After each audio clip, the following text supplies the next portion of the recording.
We have so much talent here. I mean, we get screamed out all the time. Remember when Janet Jackson's like, Minneapolis? And it was like, okay. Wait, I need you to explain it. Do I remember On her what Escapade happened? album? Oh. No? Long time ago? No. Who? Oh, Are Janet you a Jackson. millennial? Okay. I didn't catch the Janet Jackson part. I'm sorry. No, it's Janet Jackson. So, can you hear me? Okay. Yeah, I can hear you. I'm sorry for creating this awkward moment where I appeared not to recognize who Janet Jackson was. No. I do know Janet Jackson, and Escapade, was it? Mm-hmm.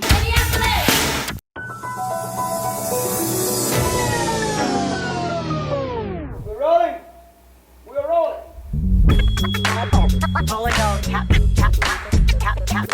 This is a real thing. Real thing. None of you have the balls to stop this. Stop this. I've got plenty of time. I have nothing else going on today. We're in the Wedge neighborhood right now.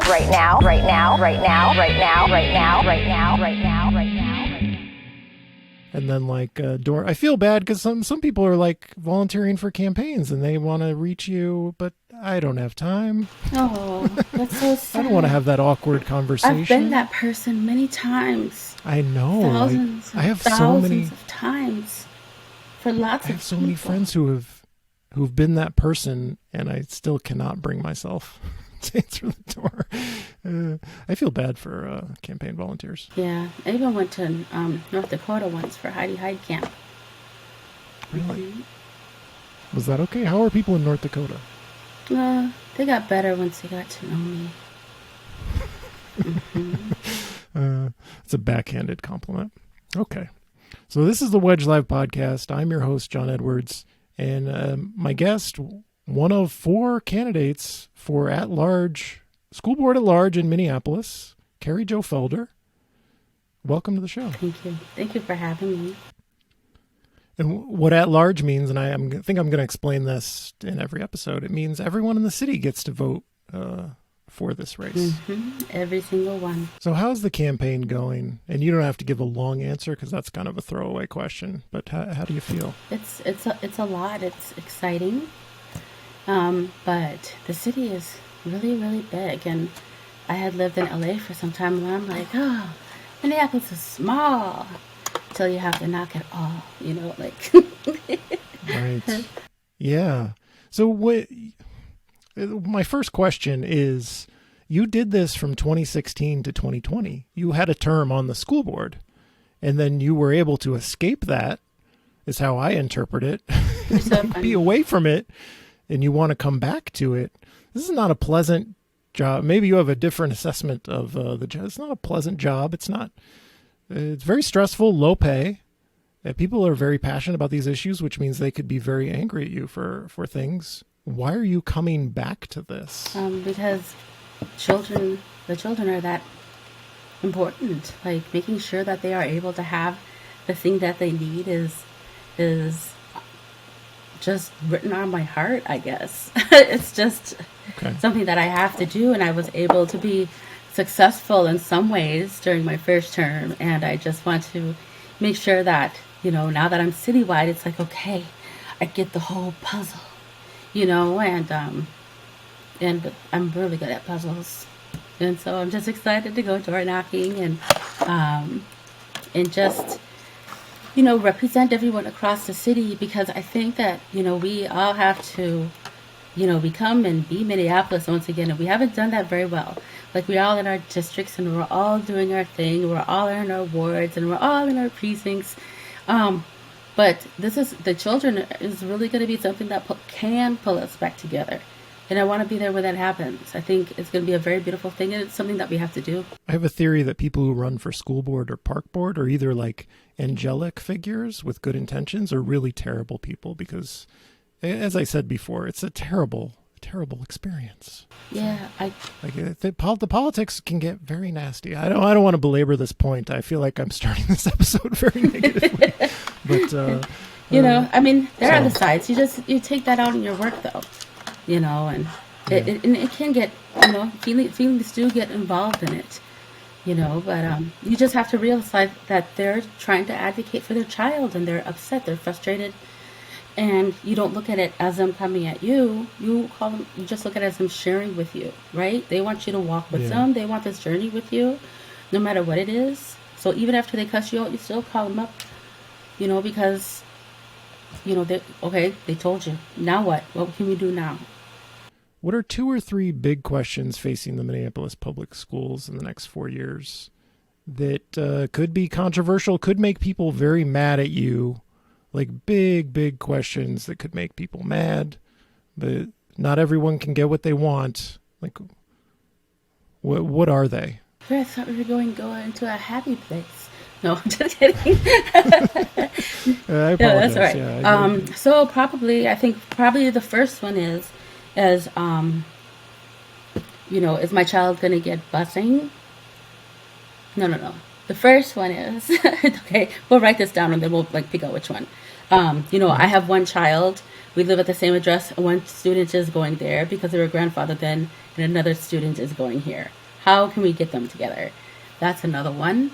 Another one is are you, I keep hearing that schools are going to close. Are you going to close my school? And I guess the last one is, are we going to be able to stay open and not go into receivership with the state? I get that one a lot. Wow. And that's a big one. So, I don't know, let's take the last 2. Are some schools going to have to close? I think so. And the receivership question, is that like a real fear? Some people are very afraid of it, but could that happen? I was reading some people give us till 2024. But I don't think we're going to. I think we're better than that. I think they've really underestimated Minneapolis and who we have here. So I don't think that's going to happen. So how do you address the? So are we talking about the comprehensive district design that has separated children from the same family, put them in different schools? Mm-hmm. How would you address that concern? I think that there's gonna be some parents who can drive their students to school because they have the means to do so, and they will want to do that and can do that, and so we have to pick those parents out, right? And then we have parents who want them to come together. We're going to have to figure out where in the line that we had prior and the one that was drawn, where the line really lies. Because the way that they did it before, it was a good guess. I think it was a good guess for some people, but the meaning behind it, it looked like they were already planning to close some schools. So even if some schools didn't have a lot of children, they cut those in half, and now they have way too many. I mean, not enough to you look at them, you're like, under 200 kids. How can that be? And we did that. We did that with the CDD. We cut them in half. And we made it so that even though we cut their numbers in half, you can be 4 blocks away and you have to go to another school. So I don't think those lines are drawn very well at all. I thought the borders were, once again, discriminatory towards North Minneapolis. And that's not just because I was the commissioner, or I'm sorry, the director for that area, but because it just is what it is. And I'm very much like that. And so that's how we've gotten here, is by being unfair to certain areas of Minneapolis. And so we're going to have to take a look at that. We're going to have a real long conversation about that, what that looks like. How do we fix that and stop that from happening? Because that's the real turnaround. Where do we make real decisions facing real, either racist or classist movement by the district? And the CDD and the way that it was compiled did not escape those. As someone who, I care a lot about transportation and housing issues, and it seems to me like like our school segregation problem is our housing segregation problem, and like because our housing is so racially segregated, like now we're solving it by like exacerbating a transportation problem. Like I believe you should be able to like walk to your school, like same as you should be able to walk to a grocery store. All of these like society's issues are one on top of the other, like coming down on schools, I think. And that's not really a question, just an observation. No, I agree with you, and I wish you would have been there. You would have been completely on my side because you sound just as I did. And I was very much, you have to build the programs in their backyards, so that they can all go to the school. And it would be very important to do so because, one, if you did that, now you're making a community hub, right? They can walk to the schools.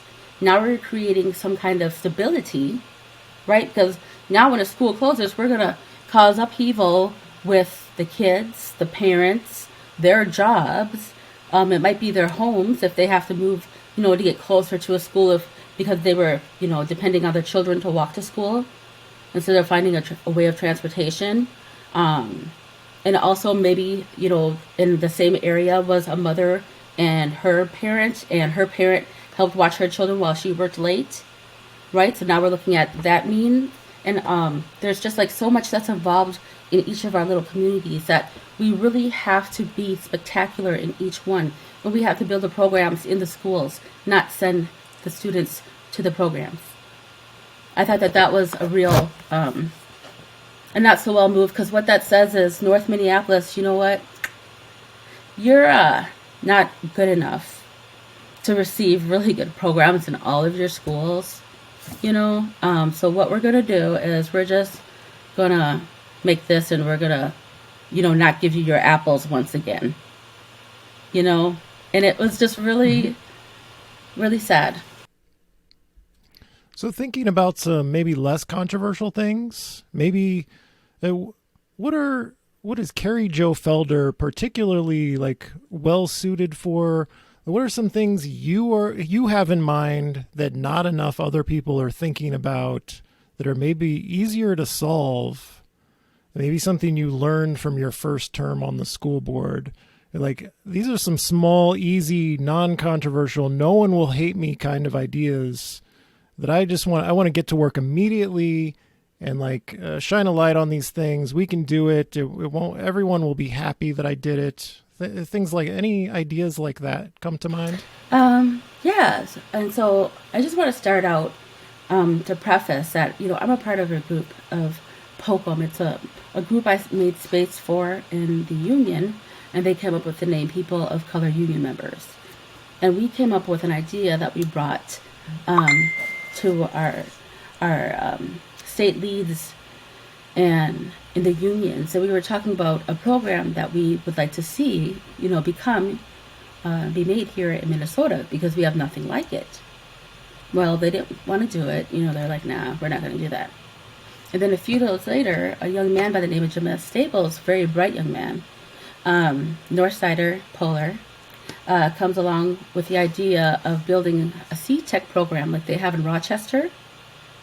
And he bought the building for it, and he was ready to go, and the community was behind it, and it was very awesome. And he went before the superintendent. The superintendent wasn't very interested, and the union wasn't working together hard enough to push it for something together. And so that idea was just kind of pushed to the side. So the next year I went down to C-Tech and got new brochures and brought it back. And I was like, let's change North into this program. Let's change North into this program, because at one time they had 0 career and tech education courses. Right? And there's like, you can go and touch all of them over South a couple of times, right? And then Edison had like 3, and I think Northeast had 5 or 6, right? There's not very many, so you can already see that there's already some issues with the way we balance the side of the city. And so I said, so let's just build this here, and we can give the engineering program to Henry, And that was the Northsiders' idea because they had worked hard on that program. So give that program to Henry because they had already worked hard on it, built relationships, and did a lot. And I thought, oh, that's so sweet. That whole sharing part, not take the whole thing. But they took it and they divided it up again. And that is what became the CDD. So they took this program that they were going to build at North. They had started and sat down and said, okay, that's equity. And then they went and broke it up. So do I have an idea of how to fix it and move it? When I brought it to the table twice, once behind Jamez, and then again by myself with Bob and Ira, and then also thought about it before. I have a lot of ideas, right, of how we can work this out because I've been looking at it for, I don't know, about 6 years. This very same thought. And so that's one thing I bring to the table. The other one is foresight. I used to do budget foresight, and put things together. Like, how would it lay out if we put it like this for so long? I think that is a very important quality that has really been undermined by the board, that we really have to take a look at. And another thing is, just speaking up when you have to. I think that there is a lot of things with politicians that they wait until after the meeting, and then they go behind and they're like, oh, well, you know what, you could have done this, or could have said this, or could have done that. And with me, it's like, you know what, we're not going to play that tonight. You're going to be transparent. I'm going to be transparent because we're paid to be transparent for parents. And if you're not, then we're going to, we're going to play a little game called Bust You Out. No.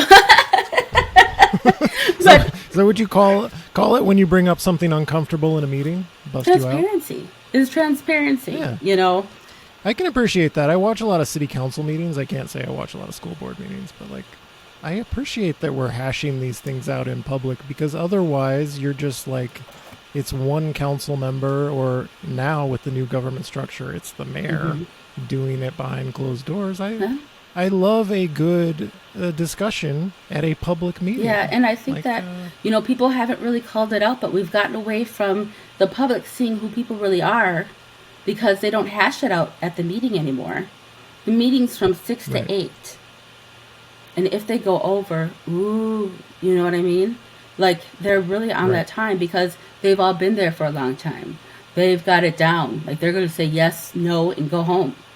And you're not really going to see a lot of the personality fly or inner values come out, right? And so I think that that's something that needs to happen. And then people also need to hear, the things that they've said to their school board member be said.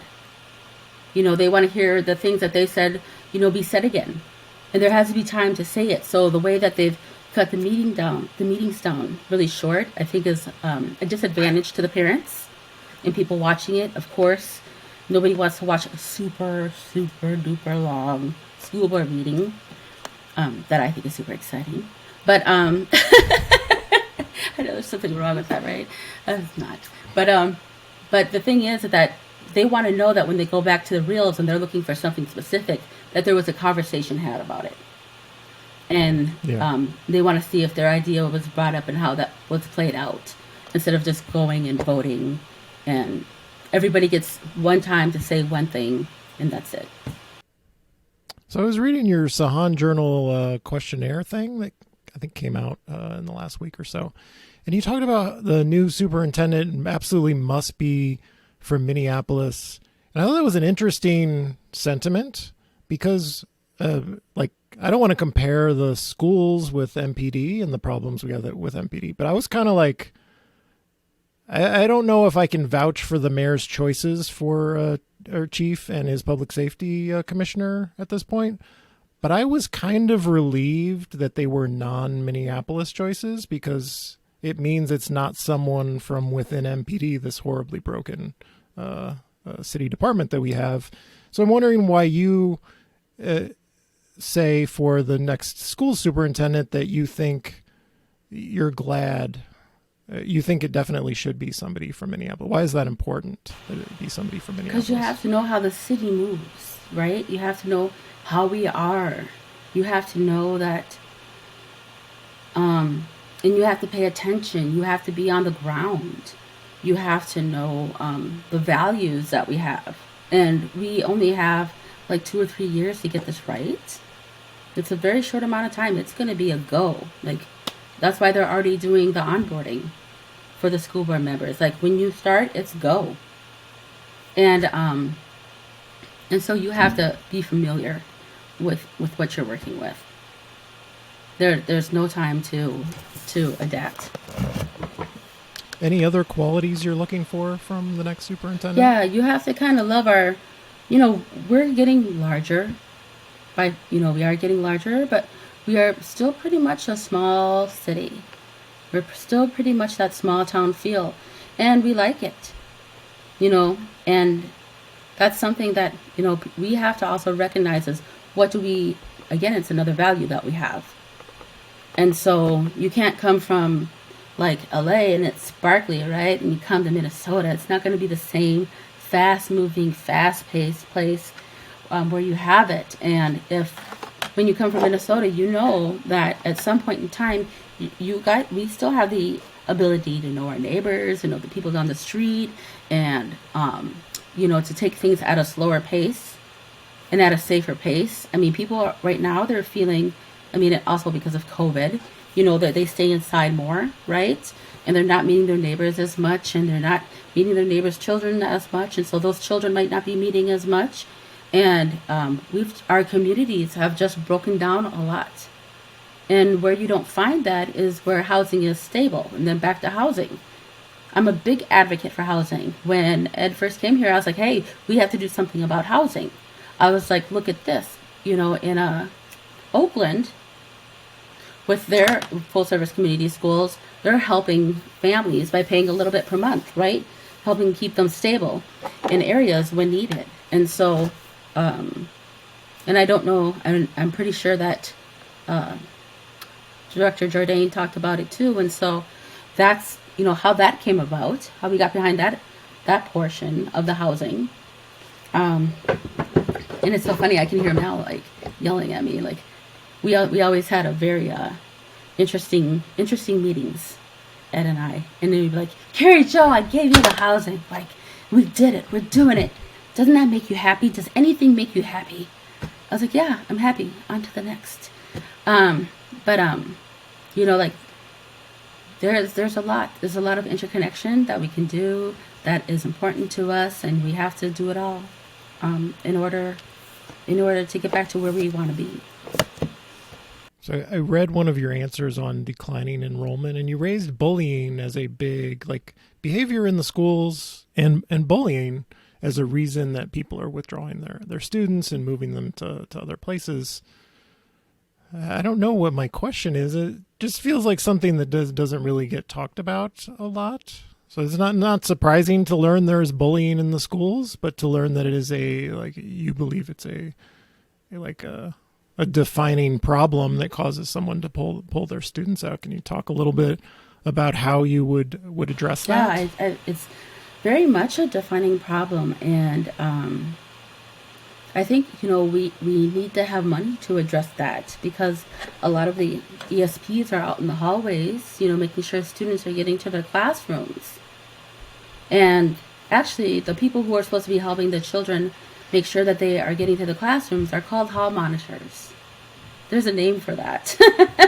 And so they're doing somebody else's job because we maybe can't afford them in the hallways. And so we're taking an asset out of the classroom at that time. So then the teacher's in the classroom doing more. Or if something happens, it's an ESP that has to lead the classroom. And so the teacher's in the classroom, by themselves at the front of the class. And so we have to realize, if we have a system that's set up for a teacher to be in the front of the class and for ESPs to help the students in the classroom, then that's what we have to make sure happens inside the classroom.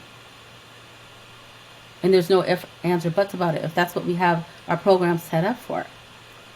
And so then who's going to watch, make sure the kids are getting to the classroom? And we just, little by little, we have to piece this back together, the pieces that are broken. And as far as the bullying, another part of it is, and so then if the teacher's all by themselves, are they going to see everything that's going on, right? And if there's no consequence for students, are they going to keep doing it?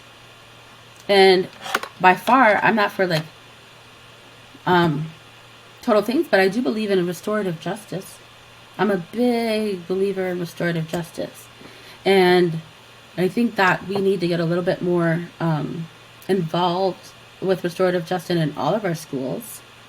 Like maybe it's okay, fine. You had to do this, and instead of, getting expelled or getting suspended, you owe me a weekend helping me fix a neighbor's lawn, in one of our elders' lawns, or shoveling it or something, because we have to give back to our neighborhoods.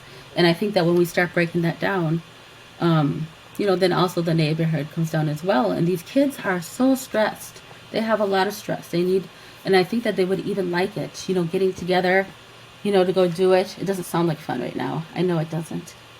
But the camaraderie of having friends once again, in doing something is different. And we just have to really get them on a different case of being together, because they're not outside playing kick the can anymore. They're in their rooms, they're in their phones, they're doing different things. And so whatever way that we can naturally get them doing something that isn't attached to technology. So we talked a little bit about the CDD earlier, and there's a lot of issues like that in politics. Something really big comes up and people feel like they're the loser in the situation. We've got winners and losers.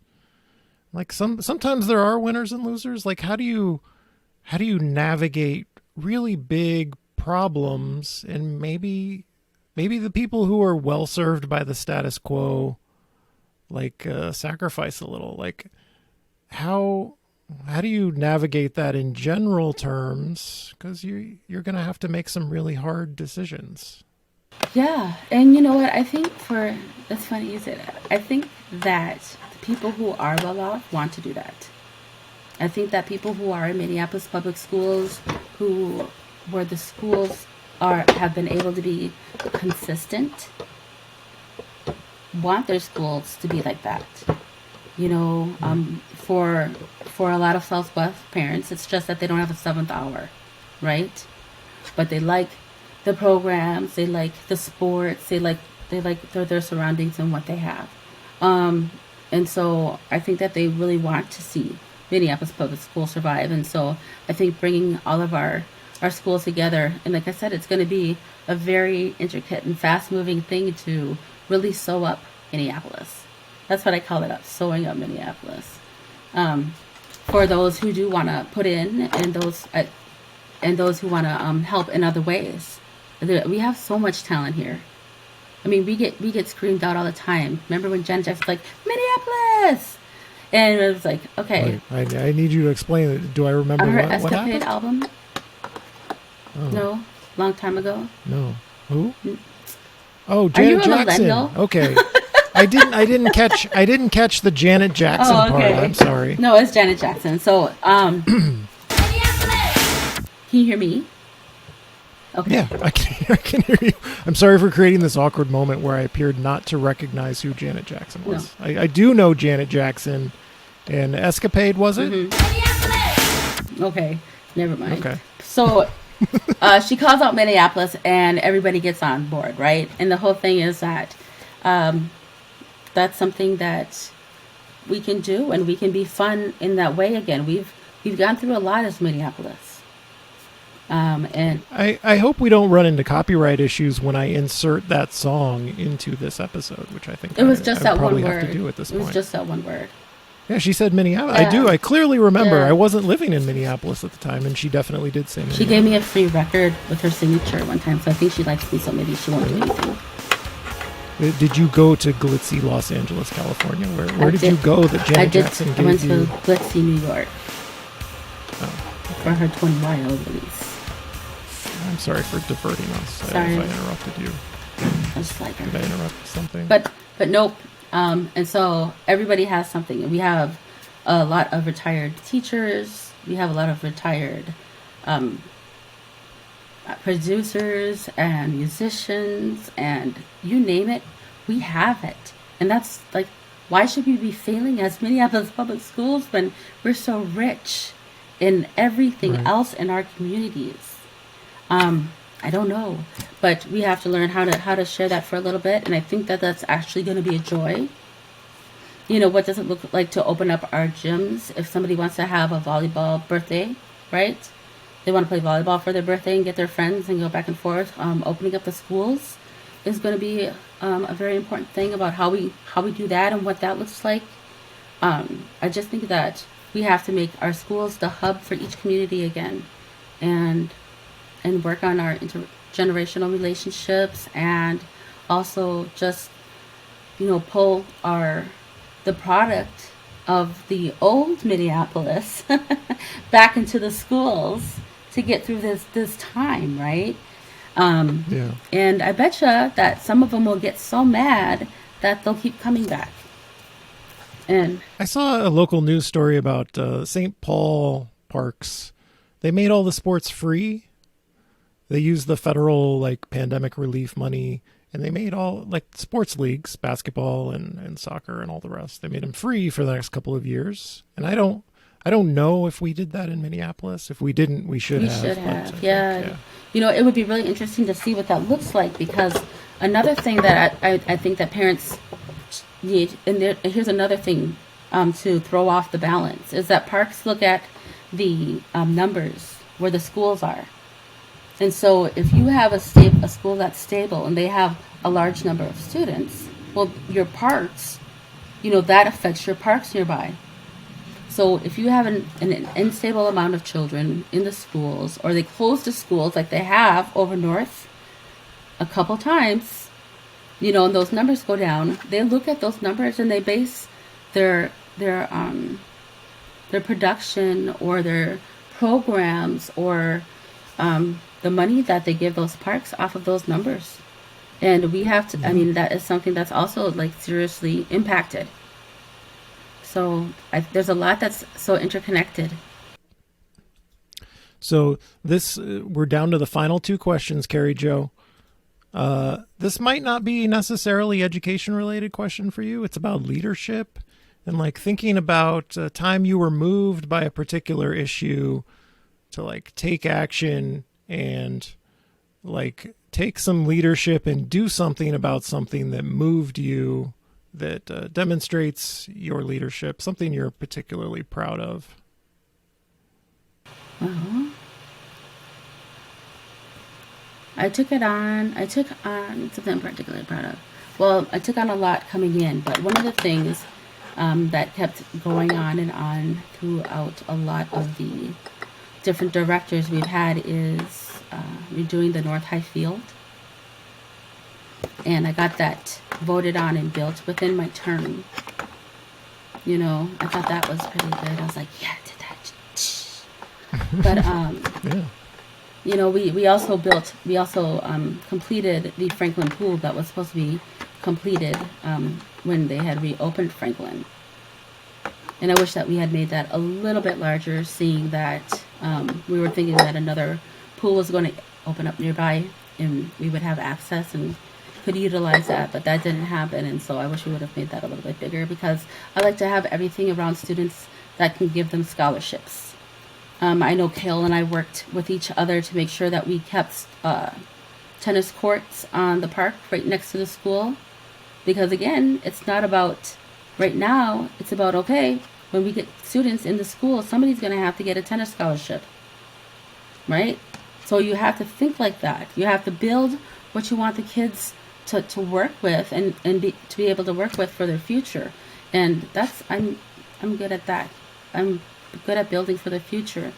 And so, I don't know, that I think that's what I bring to the table. So final question, it's recommendations. 3 things that in these stressful times with your stressful work life, and if you are elected to this position, there's going to be a lot of stress. 3 things that make you happy. It could be like a book, a video game, an experience, a time with an animal, or just literally any kind of experience. 3 of them that you can recommend to people who are listening to this that will brighten their day and make them happy.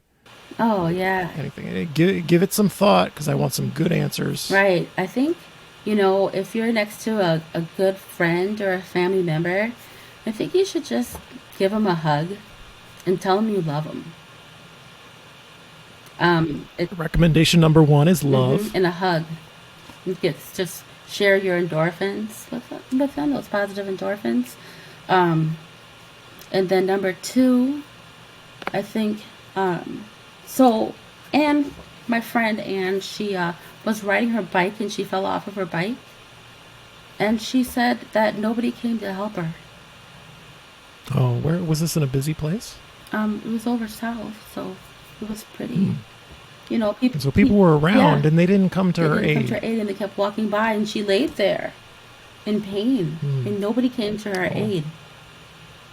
That feels bad. So come to rescue people if they're come to somebody's in distress. aid. Maybe you have advice for this, but sometimes I feel like maybe the person is embarrassed, and if I came over, it would make them more embarrassed. Because sometimes you trip on a stair, and you're okay, and you don't want anyone to make a big deal out of it. But yeah, if someone is hurt on their bike, I guess it depends on the personality. I don't want to embarrass someone by showering them with concern in public sometimes. You know what? It's the golden rule. You still want to go to them and say, "Are you okay?" I think that those 3 words are very, very powerful. How are you doing? Are you okay? And really mean it. And so even if, they're going to be embarrassed or not, you still have to ask them, are you okay?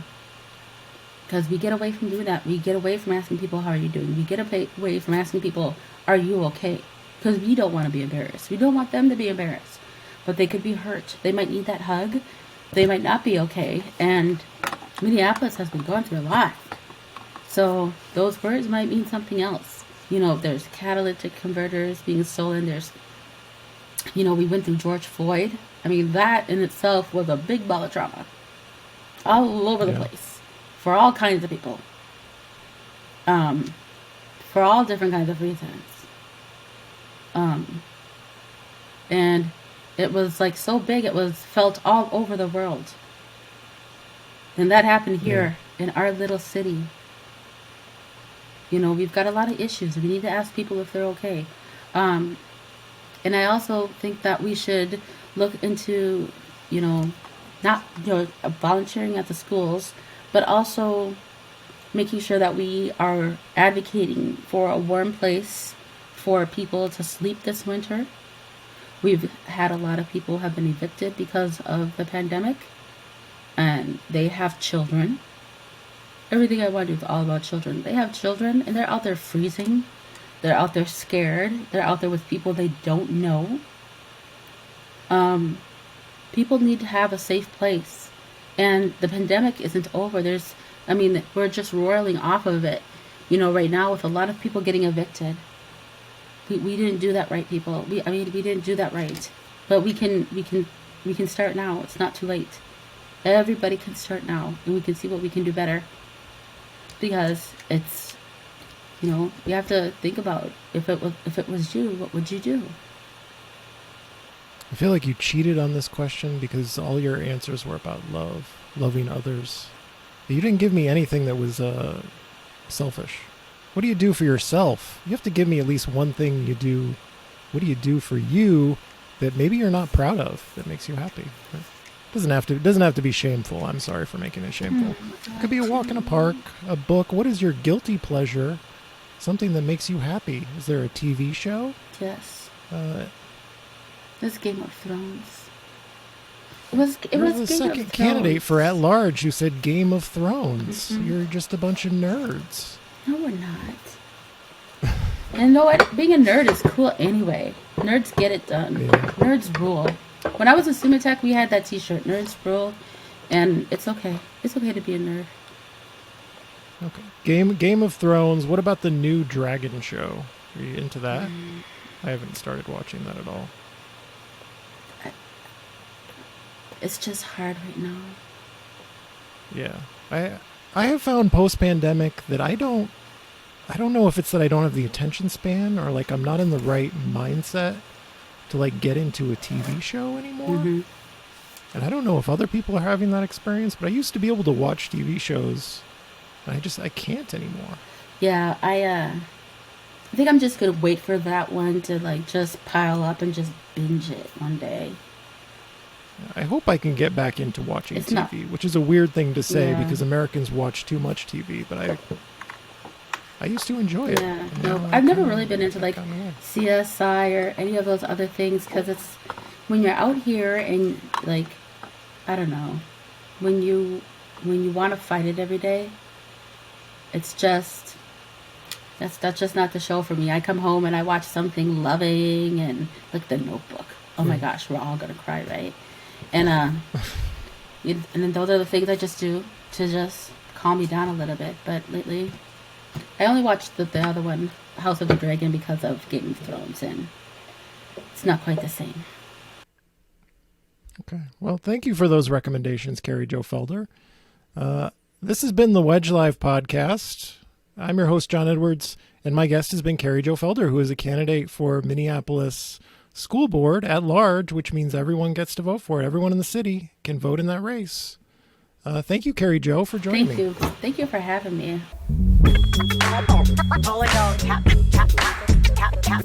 This is a real thing. Real thing.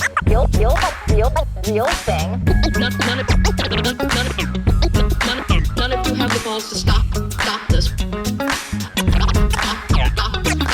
I've got plenty of time. I have nothing else going on today. We're in the Wedge neighborhood right now.